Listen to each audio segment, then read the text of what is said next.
Hello and welcome to Fenrir Media Rebooted. This is the Fenrir Media show, except not because it's been rebooted like a computer. We are finally back. After all this time, many years. Finally, you've been aching for the return of this show, and now it is here. How long has it actually been? Probably at least Over a 2 year, years? I think. Yeah. I was thinking like 2 years. I'm rubbish at time, but I been think a long it's time. like 2 years since we did the last show. I mean, you've been doing your own thing since then. You did a few Ears Parked Radio and your own I did like streams and 3 or things. no. I actually did like 5 or 6 shows of that, I think, but it didn't really last. But hello, everybody, and by everybody, I currently mean just you, Rave the Swede. And anyone who is watching the YouTube recording Swede of this Wolf, that I'm the- making. So. Well, yes.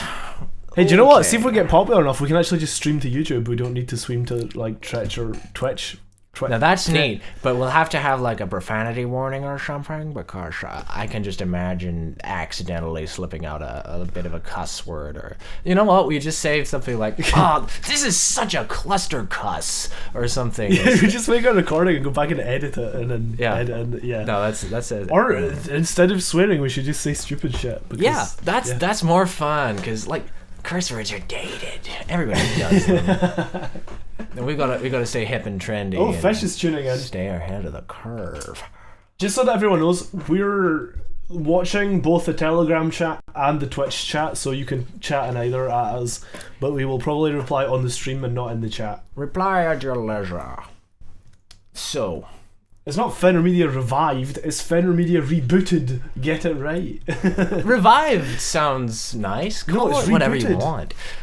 It is I demand rebooted. that it's rebooted. I hit Okay. the reset button on the front of the computer case. Because revive implies that it's a living organism, and rebooted is just mechanical. It's a No, machinery. the fun part is I actually had to press the reset button in the front of my case to get the thing working so that we could actually do the stream. Well, I think we should probably start this off by asking How about Fenrir Media Afterbirth? if you really want it to be. Not particularly. No. Should we have some backing music? I don't have it all sorted, so I don't know what to put on. Yeah. Like, That's all the a good backing idea. music that we had sorted before is just gone. Yeah, I mean, I've got it, but it's... Like It's I everywhere. spent hours just like organizing all of this music into this little pen drive, and I finished it and I was like, yes, I'm ready. I ejected the drive, I safely remove, which I never do. I usually yank it out, and I got my things together, and I just left without even pulling it out of the back of the computer. So no Yeah, that was music for stupid of me you. today. But yeah, we had technical issues. We planned to start this like 20 minutes ago, and then technical issues ensued, and we didn't. But we're started now. Yes, and of course, as you probably noticed, you are seeing only A web browser. A web browser. Yeah. There's no video, nothing like that. Well, we're thinking about how we're gonna do that. We might have video again. We might not. We might do it fancy. We might Yeah. do it simple. Well, we may have video again someday. This place isn't really set up for studio like it used to be permanently. Yeah. But I think the first thing we should probably ask is, how is your week? Or how was your last 2 years? how are your last 200 odd weeks? Pretty shit. Actually, that's like 4 years. Sorry, like 100 Yeah, like odd years. 100 weeks. Yeah. Yeah, shit. Yeah, it sort of went downhill rapidly, and then kept going downhill less rapidly, and then kept going downhill. That's a shame. Yeah. I can't say that. I mean, there have been sort of good things that happen in between the going downhill, but they're only temporary. But that's so- it, though. Like. But I guess that's life. That's life. Yeah. That's something I've been realizing. Life is just a series of miseries chained together, stacked on top of one another, and it's just sifting through all of this chaff and bullshit to try and find like a tiny little ruby or something. Just wipe it off and just keep it. But Yeah. inevitably, you lose these rubies and these little gems, and there's all the bullshit. It's just. It's a fleeting moment, and all you have left is a memory, but you just have to keep looking for more. It's a philosophy that I am shit at holding on to. I got a new camera. Very Yeah. recently, just in the last couple of days. It's a Canon 5D, the original one, the classic one. The camera that killed film in the professional industry. That's quite a camera to have. Yeah.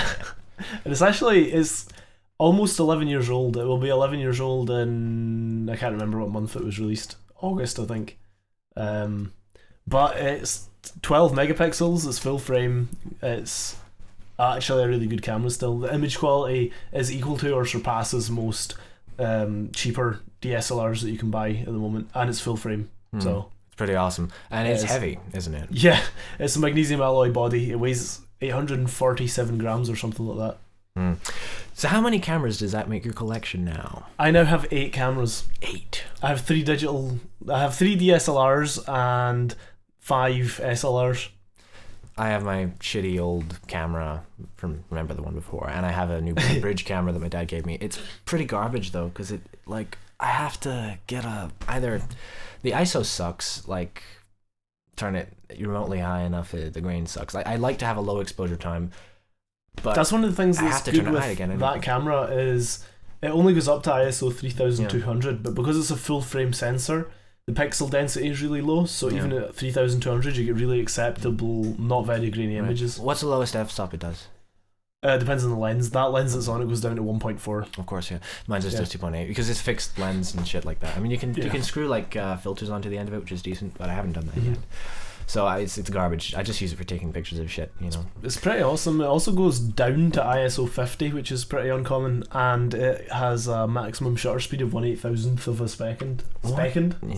Of a second. Of a second. That's should be like a new measurement of time, I guess. Second.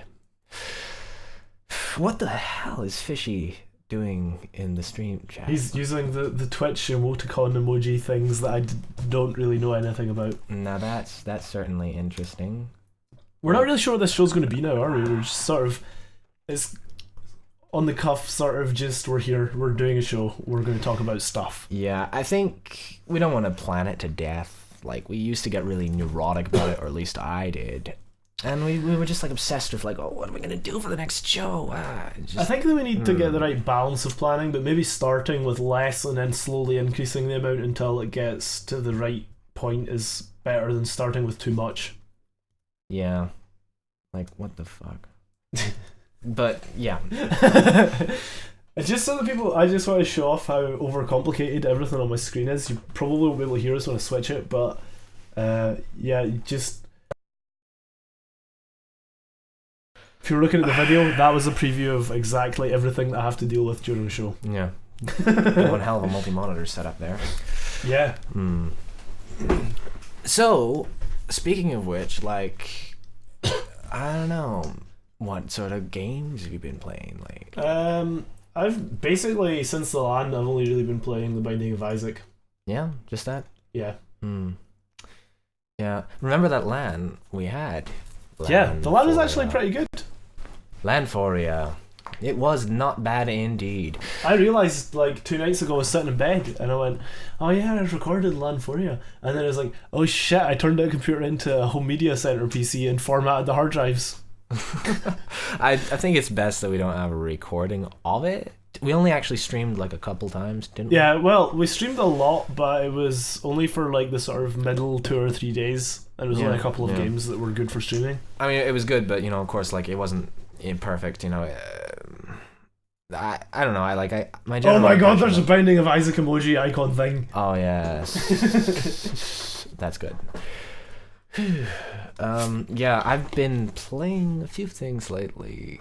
I got into Elite Dangerous recently in a big way. And by big as in you spent money on a joystick just to play it. Yeah. I mean, I bought it, you know, after I stole this like demo, which is just the trial missions, and then I played them, and I could not fucking figure it out, and I was just spiraling out of control. And then one day I just decided, right, it's just perseverance, sensitivity, I'll figure it out. And I did actually learn how to fly relatively well. So I bought the game, found it was awesome. I got by okay with just mouse and keyboard, although it is a pain in the ass, totally. And then I just like, okay, I like this game too much, and I bought a fucking X52, an X52 Cytec Hotex. I haven't actually seen it yet. You haven't? It looks alright, and it's got crap build quality, but it's definitely much better than mouse and keyboard. because you don't even think about it. You get to the stage that it's just natural. Speaking of mouse and keyboard, I got the same mouse as you. Yeah, you got the Venus. I like it. It's large enough for your hand and stuff. I think the ergonomics are really good, and I don't really use the side buttons, but they're there if I need them. I use them all the time, like especially. I guess because I don't really play games, I don't need them. What I want to do is set them up for like the numpad or something, or have a different profile so that they're for the numpad, so I can use it for renoise. So I can change between the samples here, and I just the first 9 samples or whatever. It's for a certain number of samples. I just have mine set up 1 through 9, and then 0, and then a decimal point, and then :3. Yeah. Because I'm a fucking shitty furry, so right. I need to have :3 button on my mouse. That's kind of awesome. I didn't. Oh, you macroed it to actually say it. Yeah, that's actually great. It does. You can just emoji. I do it. That's. Yeah. You see, I rarely use them, but I prefer typing them. Yeah. What do you use your lock, your trigger button for? I usually have it. It's macroed to the letter P, which I use as a grenade throw. That's actually not a bad idea. Yeah, it's good because I always forget where my grenade throw key is in games. So for something like killing floor, where it's just a button to throw your grenade, it's just easy to just tap and then bang. You don't have to move your hands at all. I've got mine mapped to lock the screens because I always forget to lock my computer when I walk away from it, so I can just turn around and quickly hit the button. It just locks it. No, that's pretty cool. You only use like a few of the buttons in most games anyway, so I might actually like macro some of them to certain functions, just because I only ever use like the first 5 or 6. Like when I was playing Fallout 4, and I've removed it from my computer now just because it's so addictive. Fishmeister Cod says you should have bought a Thrustmaster joystick. I'd thought about it. I wanted to. I really thought like, oh my god, it's made by Thrustmaster. I have to have it. Then you can make consuming the thrust jokes. Yeah. Like, take this, space pirate, consume the thrust. I need to make an amendment to one of our old show references. It's no longer 10 out of 10 better than Sand. It is now 5 out of 7 better than Sand. Yes. Oh god. That was so mean, though. I mean, it was funny. It was so funny, though. It was hilarious. It was worth the meanness. It was hilarious right up until the point where the guy was like, they were like, why are you doing this to me? It's like, because we have put up with your stupidity for far too long, and I make it my personal mission to tell you over and over again how dumb you are. It's just like, come on. Yeah. Anyway. But Elite is awesome. Apparently we're sellouts for changing our meme. Oh no! That's a shame. Why are you so salty, Fishmeister Cod? Too much sodium is really very bad for you. But fish can deal with it, right? They breathe salt. Oh, fun interesting fact. We are all breathing in satellite dust. Because as bits of space junk fall out of the sky, they burn up in the atmosphere into dust particles, which we then inhale. That is pretty awesome. But the thing is, we have actually no idea what the long-term health effects of that are, and also what the effects on the environment are. I think there are too few space satellites that get junked and scattered for there to make a real difference. I think. Yeah, I would imagine. Like so. maybe every once in a while you breathe in a particle from a satellite. I think because of the materials that they use it, maybe it increases the amount of chance of people getting cancer worldwide by a fraction of a fraction of a percent or something like that. It's like we're all doomed to get cancer anyway, pretty much by this. Well, stage. if you live long enough, you're gonna get cancer. That's pretty much how it works. Yeah, that's just how it is. You got guinea pig or something that's generally a prey animal that's not evolved to live long enough, and you nurture it and keep it inside a cage for years, and it lasts longer than its lifespan. It'll get a tumor and it'll die. It's just how it works. Maybe one day we'll fix that. Maybe. I don't really for hamsters or for people. For people. Well, I mean, we're probably gonna do it for hamsters first because we need to do the research. But it's gonna make the world so complicated if people don't have to die. Yeah, I think if we do that, then people really need to start realizing, no. It is not okay for you to breed because you love babies. Stop. the other thing is that, like, see if an alien race came to Earth today, Yeah. they would look at us and they would think that we are hell-bent on destroying the planet. Literally everything we does destroys the planet. Yes, we does do that. Yes. But So, and if there's just people don't die, there's just going to be more and more people that are doing more and more harm to that's the entirely planet, true. So. Actually, I think they probably just look at us and they think, "Wow, you guys are fucking idiots." Pretty much. They were just ignorant. Like, it's like we don't even care. I I'd look at us and they'd be like, "Holy shit, you guys are fucking scary because you do all this really stupid shit, like have nuclear weapons and shit." I'm staying well away from you guys. But I don't know. Like, and we assume that an alien race would have had any kind of different start. I mean, evolution as a general rule, works based on natural selection, survival of the fittest, and that kind of carries through into a society. So maybe alien races are just as militant as we. Yeah, that's true. Or maybe they've reached but some the thing stage. is, maybe they've already reached the stage. Well, surpassed the stage that we're at, where we have all these nuclear weapons, and they've realised what they can do firsthand, and know that that's just a really stupid idea. Maybe they're the type that they realize we could, erase a planet with the touch of a button, or not even the touch of a button, because they don't need buttons. They can just think something and erase a planet. But they just realize, like, well, we don't need to. We're not bothered by them. We don't need to exploit the world for resources because we have harnessed the best possible method for creating energy in whatever method. They've just got like a Dyson sphere, and it's all they've got Dyson spheres everywhere, and they just, maybe all the other aliens are extinct. Faster than light, or even near light travel is pretty much impossible, and maybe we're all doomed to die on this rock. Or maybe just we're the first intelligent life to have evolved, and after 13 billion years, it's possible. Like, I mean, there's no reason for it to have evolved sooner or later. It just evolved when it evolved. I think it's entirely possible that intelligent life evolved and then was just like nuked out of the water. But I think with a supernova. For me, the most likely situation is that it evolves and pops up all over the place, but then something happens and it's wiped out. I think so. There's just so many. What do they call it? There are so many extinction events, which can levels. For which could, and I think that we've probably been quite lucky to get as far as we have, to the point that we have technology and stuff.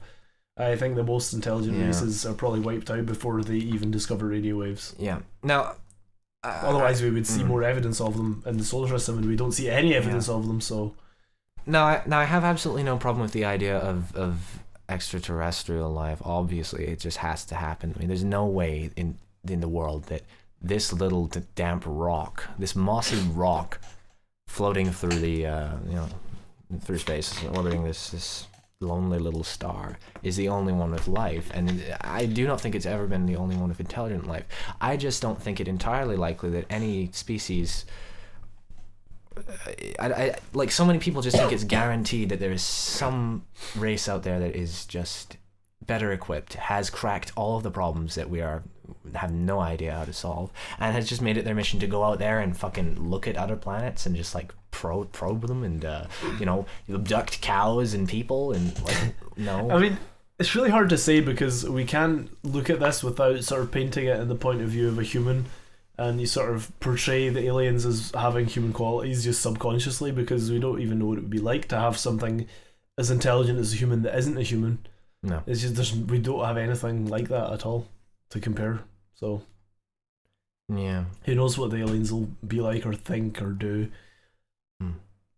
Yeah, and it's just like that. Like I mean, it's pretty much guaranteed there's something alive out there, but we don't even know if there is intelligent life anywhere.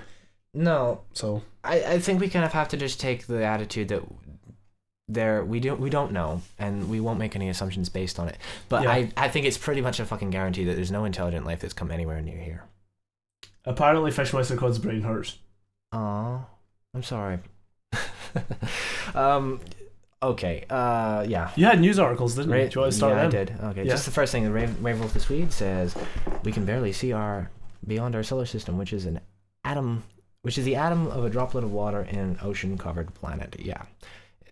Okay. That doesn't even get the magnitude of it. No, we're smaller than an atom in the ocean. You remember that image? And it's a picture of a series of images. It's Earth, our solar system, our local cluster, our local supercluster, the Milky Way, the local fucking super duper fucking whatever cluster of galaxies, local, like, I don't know, what is a fucking Magellanic cloud that's within the Milky Way. I believe it goes Earth, and then the solar system, and then our arm of the solar system, Yeah. and then our arm of the galaxy, and then the whole galaxy, and then our local galactic cluster, which includes like Andromeda and stuff, and then there is our local supercluster, which is a whole bunch of galaxies together, and then there is just the universe as a whole. Yeah, and there was a picture of that, just all of these things right down, you know, to the end of the universe, and there's this picture of Jesus like, don't masturbate.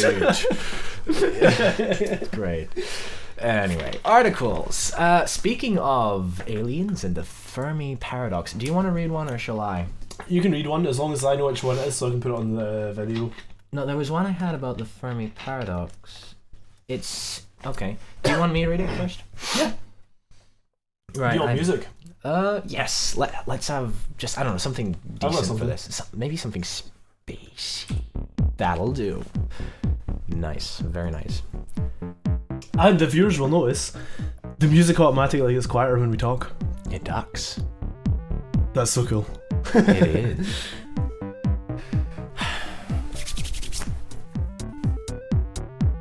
New solution to Fermi paradox suggests alien life goes extinct early. This is a Gizmodo article, by the way. We have yet to discover a single trace of alien life. Despite the extremely high probability that it exists somewhere, this contradiction is popularly known as the Fermi paradox. A new theory attempts to solve this conundrum by suggesting that habitable planets are quite common in our galaxy, but nascent life gets snuffed out very quickly. An oft-cited solution to the Fermi paradox is that the lack of observational evidence that our galaxy has been colonized by an extraterrestrial civilization is the Great Filter hypothesis, devised by Robin Hanson of George Mason University. This theory suggests that some kind of cosmic-wide obstacle is preventing life from developing beyond a certain stage. Trouble is, we're not entirely sure if the Great Filter actually exists or what it looks like.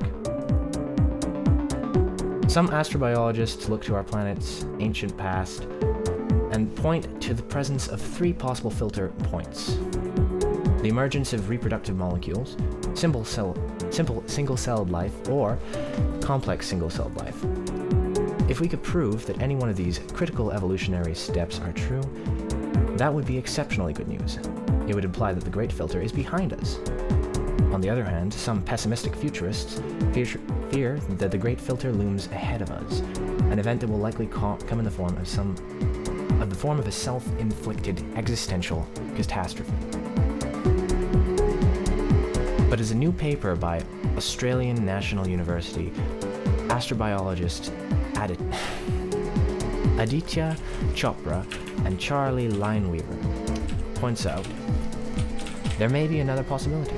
They say that life exists for a brief time on other planets but goes extinct very quickly. The researchers are calling it the Gaian bottleneck hypothesis. That's what this diagram is, isn't it? Yeah, it looks like it. Maybe get that on the stream. It's on the stream. Awesome. Yeah. Awesome. As Chopra put it in a press release, early life is fragile, so we believe it rarely evolves quickly enough to survive. The problem, he said, is that most early planetary environments are unstable. In order to sustain life, a planet needs to regulate greenhouse gases enough to keep surface temperatures stable. This process, called Gaian regulation, happened on our planet, but Chopra and Lineweaver speculate it's a rare occurrence. The researchers point to Mars and Venus as potential examples. Both planets may have been habitable in the past, but both failed to stabilize the rapidly changing environment. Today, Mars is a frozen wasteland and Venus is a hothouse. Venus? Venus is a hothouse, but here on Earth, life played a leading role in stabilizing the planet's climate. As the researchers explained it in their study, if life emerges on a planet, it only rarely evolves quickly enough to regulate greenhouse gases and albedo.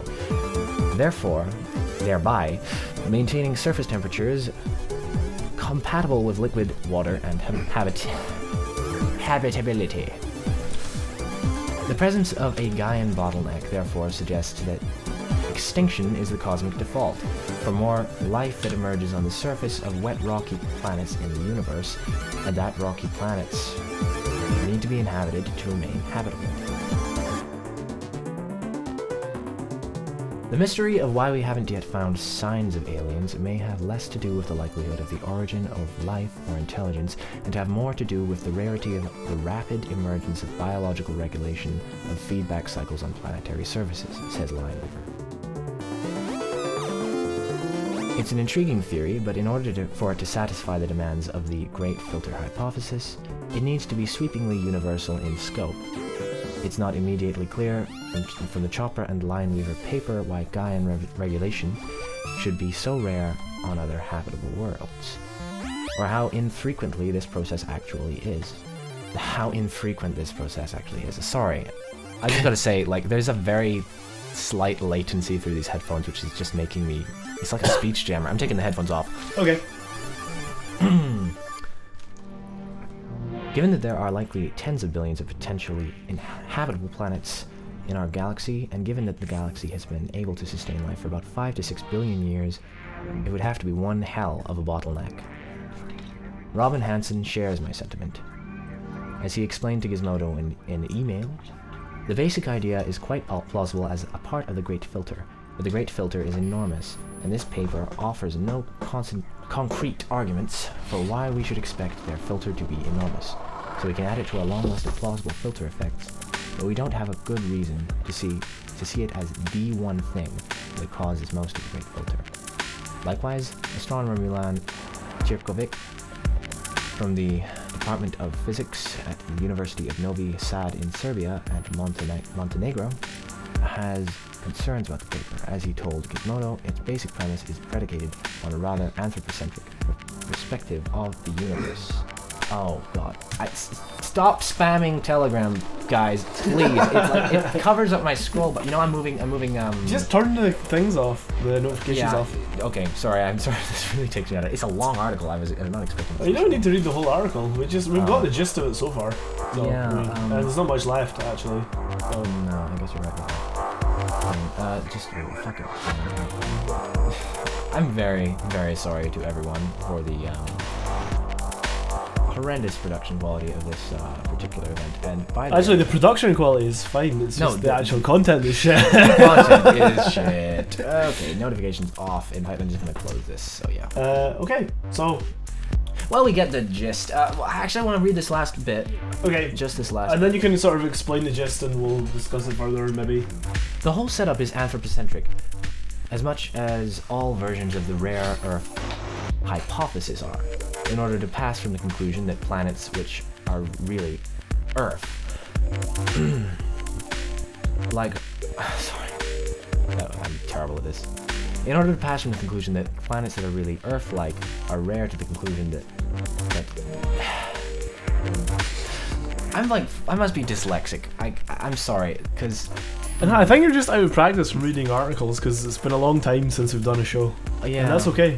In order to pass from the conclusion that planets which are really Earth-like are rare to the conclusion that it is the reason why we don't perceive advanced aliens, we need the step in which we prove that any advanced aliens must evolve in the Earth-like setting. And that proof is simply not forthcoming anytime soon. And I believe it's a mistake to take it seriously even as a working hypothesis. Evolutionary convergence is basically religiously inspired nonsense. I haven't seen, for any instance, any remotely acceptable reason why marine life could not evolve intelligence and civilization. And marine habitats are much less susceptible to perturbations of climate than land ecosystems. Yeah, that's a good point. Is actually marine life evolved first here, and I think it's obvious why, is that the oceans are much more hospitable much earlier on, and they stay hospitable the whole time. That said, I have had the impression, for a civilization on the same level as ours, communication is an incredibly important step. Articulate communication, because marine creatures can communicate, but their modes of communication are not necessarily as eloquent as a language. Well, I mean, dolphins and stuff have names for each other and communicate using ultrasound and stuff. Yes. So but it's definitely possible for that sort of stuff to evolve. It is, I suppose. Yes, that is true. The sort of coded signals and such like. However, then how do you have something like education in form of a undersea civilization? How does it become a standardized system for understanding signals? Pretty much the same way that we did it, but also we had written language which helped our spoken language to evolve a lot, and I don't know how you would do that underwater. Yeah, no, exactly, because how the hell do you convey something like...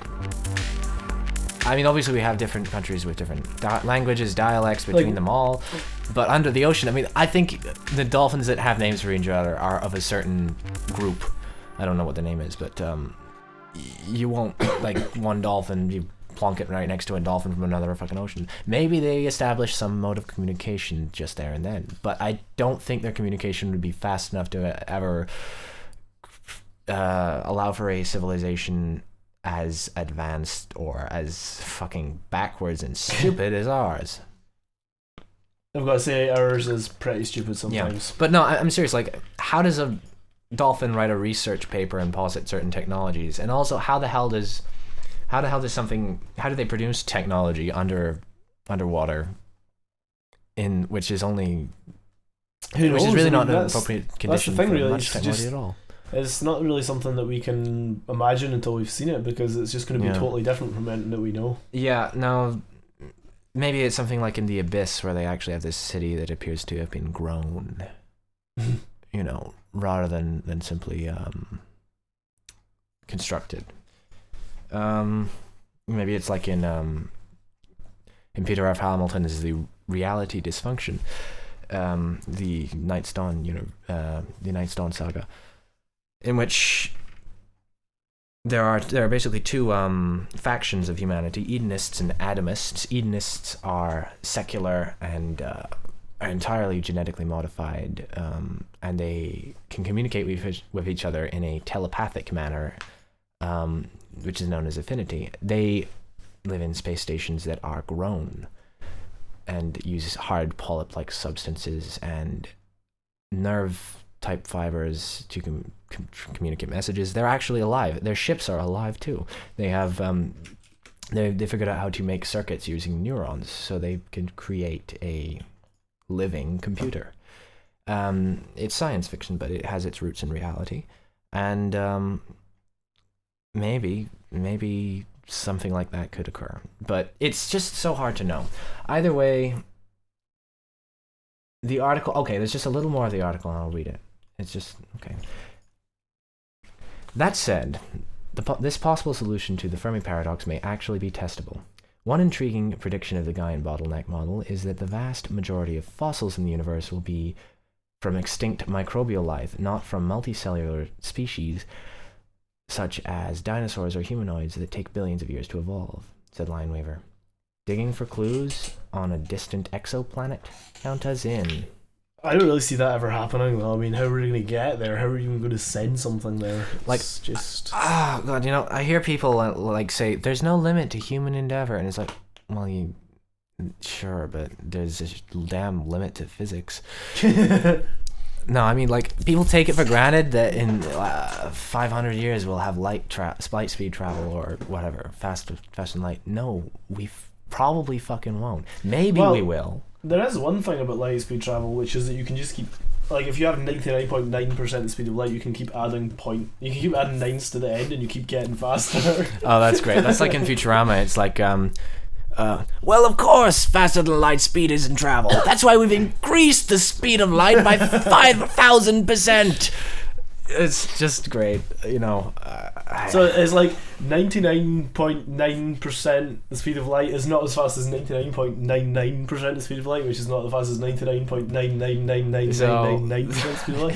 So you can keep going faster and faster, but you can never go faster than the speed of light. No, that's bizarre. That's just that's incremental difference, though. So you can pretty much... Well, the thing is, the closer to the speed of light you're going, the heavier you get, which means it takes more energy to accelerate you by the same amount.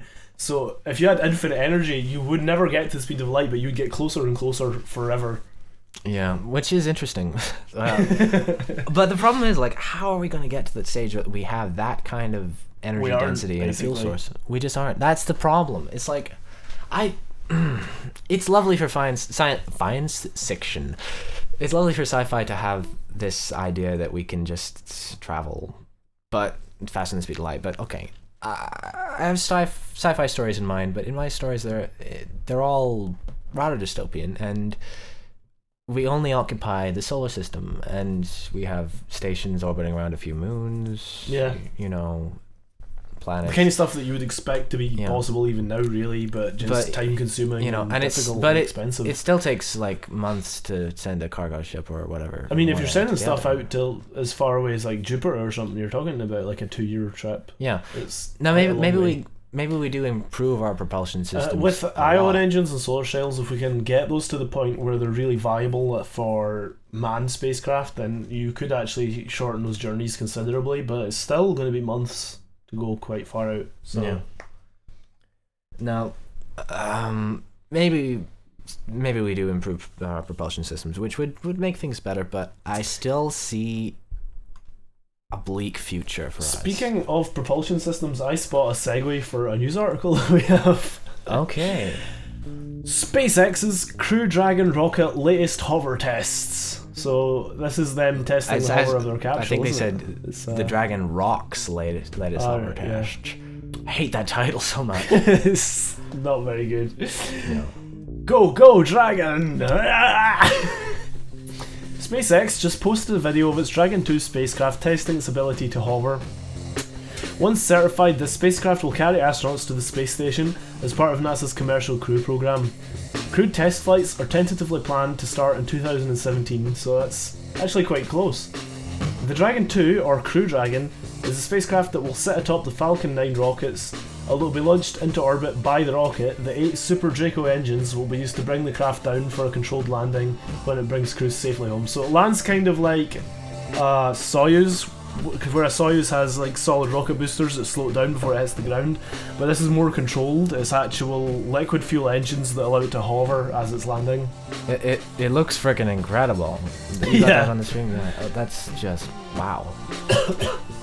The hover test was the latest in a long line of tests for certifying the Dragon 2 to transport humans. The craft performed beautifully during 2 tethered tests in November 2015 at SpaceX's test facility in McGregor, Texas, and a NASA statement describing the 8 thrusters as a landing the full-sized spacecraft. Bleh! Speech jammer effect. Oh yeah, I think it helps. Okay, if you can tune into just your own voice bone conducting into your ears, it's not so bad. Yeah, maybe. A NASA statement describing the 8 thrusters as landing the full-size spacecraft mock-up with the accuracy of a helicopter. That's pretty damn awesome. With rockets. Impressive.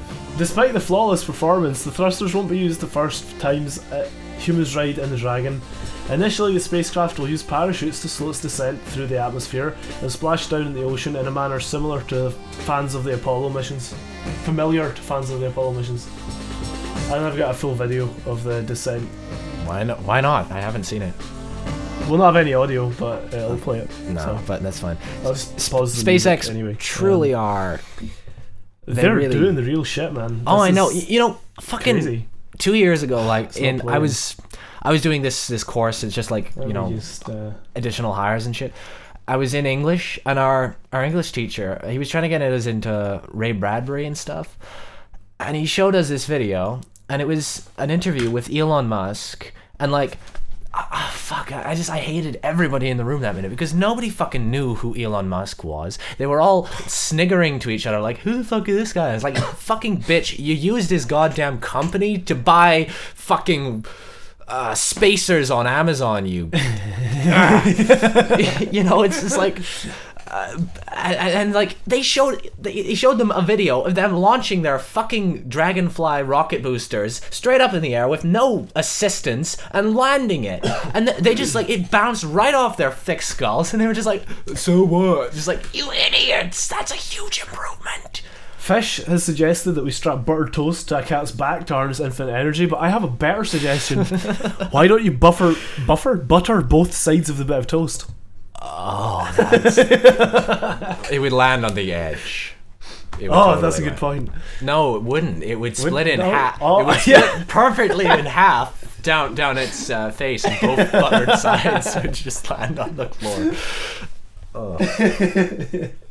What if you strap two cats to each other's backs? Singularity. Oh god. Unfortunately, that video wouldn't play. They did have the GIF though. Actually, I'm going to open it again just so I can put the GIF up. It's incredible, though. I mean, my god. Come on. Like, I mean, I've heard people like bash, like I heard if SpaceX tried to land that rocket booster like on that like boat and it just like missed. Like, what are they doing? It's like. They just landed a building-sized rocket about 2 feet away from a barge. 10 meters, and that is fucking close. It was like it safely landed in the ocean 10 meters away. My god, do you have any idea how incredibly good that is for a first attempt? The thing that they are missing is that this rocket is like the size of a skyscraper, basically. It's absolutely colossal. Yeah, it's incredible. That is the step. Like, people bitch about, like, I'm sick of people bitching about, like, people need to stop putting money into NASA and space exploration. You should put it into, like, healthcare. And it's like, okay, yes, money for healthcare needs to improve, but you sure as shit don't take it out of the 0.1 cents on the American dollar for NASA. You take it out of the fucking, 20 cents or more for military funding. It's, I don't know. It's reinforce the toast and then butter both sides. Yes. Aluminium toast. Carbonized titanium toast. If I put a bit of aluminium in a toaster and then toast it and then butter it, does it count as toast? If you anodize it brown and it's in the shape of a piece of toast and you hand it to someone who's hard of seeing. Oh god, that's sad. What about a Pop-Tart? Is a Pop-Tart toast? It goes in the toaster. Actually, to Monsieur Manger... Do Pop-Tarts land icing side down? I don't know. I've never tried with Pop-Tarts. I always tried this once and they really hurt my teeth. Like, I have sensitive teeth. Anyway, actually, Monsieur Mangetout, Mr. Eats Everything. He ate metal. He had this bizarre he's the guy who ate like an airplane. He ate an airplane, he ate a bicycle, he would just eat fucking metal. Because his body could fucking dissolve. It's like so fucked up. I don't think he lived very long. No, I think he died when he was like 30 and he only started eating this shit when he was like 20 something. God. It's just like, yeah. How are we laughing at this guy that died? I'm sorry, but I just can't imagine. Like, were his teeth made of tungsten carbide? Because how did he not chew it? I don't know. I don't know. How do you eat sheet metal? You can't like break bits off with your teeth. If you're eating like an aeroplane, he kept a piece. He kept bits of hull. He kept a pair of tin snips, and he just cut them into tiny little squares, and he put them in a tumbler to take off the edges so he didn't scratch his throat, and then he just ate them like breakfast cereal. Oh god. Anyway, what were we doing? What were we saying? I think it's maybe time for another article or a break, whatever. We've been doing it for 40 minutes. 45 minutes. 45. Well, Raver, stomach acids aren't actually that strong. I mean, they would cause serious chemical burns after like a few minutes, but I mean, you're talking like 0.1 molar hydrochloric acid. It's not really that bad. You'd be surprised how weak it is. I mean, like, think about, okay, you've obviously, I mean, everybody's, like, had this time where they've been sick or whatever, they've thrown up or whatever, and it's just got, like, acid reflux or whatever. It just fucks up your teeth and your throat, and if you've ever vomited through your own nose, you know how unpleasant that is. But, you know, you get over it, you shrug it off after no time. And your stomach, which, you know, it's just lined with a mucous membrane, which, mucous membranes produce a mucus, which keeps the acid from burning through it. So, just with a stronger version of the acid, whatever it is, they allowed this guy to fucking consume metal. I don't know. He clearly must have. I mean, like I say, a something plane, like- right? But it took him like 4 months to eat the plane. Oh, of course. So I don't know why anyone would want to do that. Like, he just did it for the fame, but fuck, man.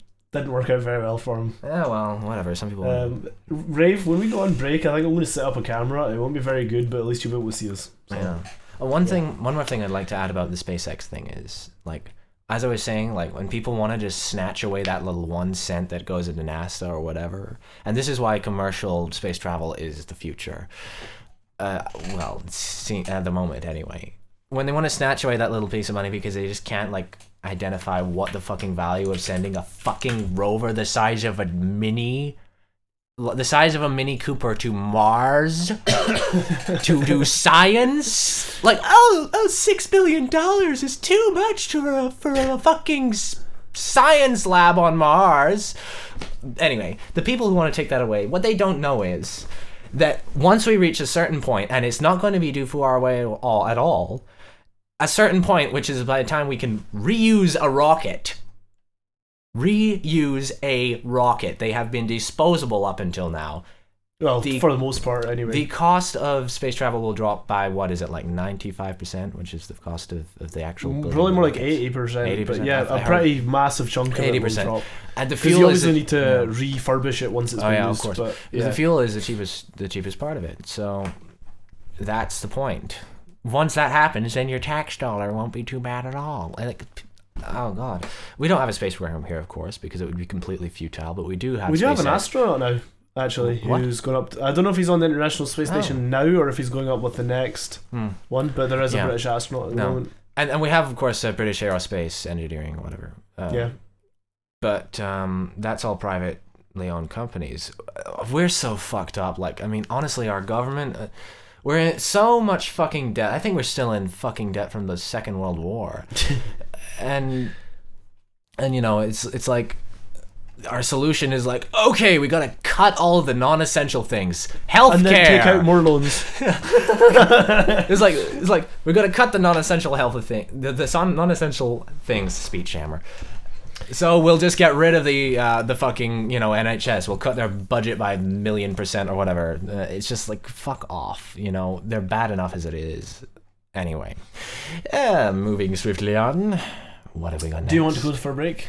I think a break would be a good idea. What do you want to play there? I'm not sure we should play first. We'll play that first because I haven't heard it yet. This song is from an album that just came out today. It is Archetype featuring Wolfgun, and the song is Road to Jupiter.rt.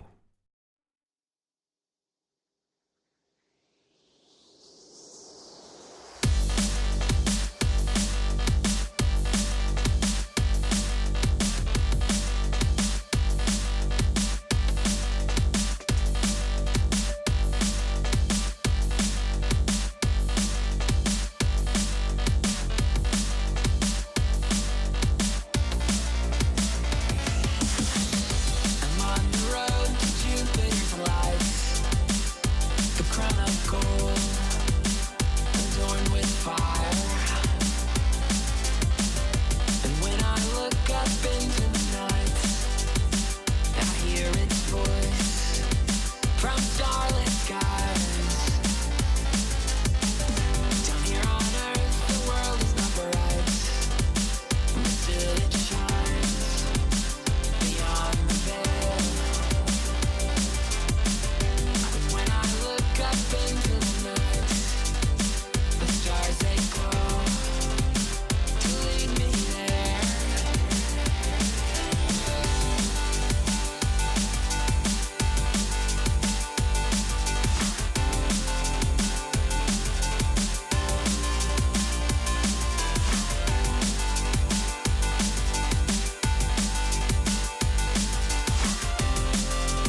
Carry me.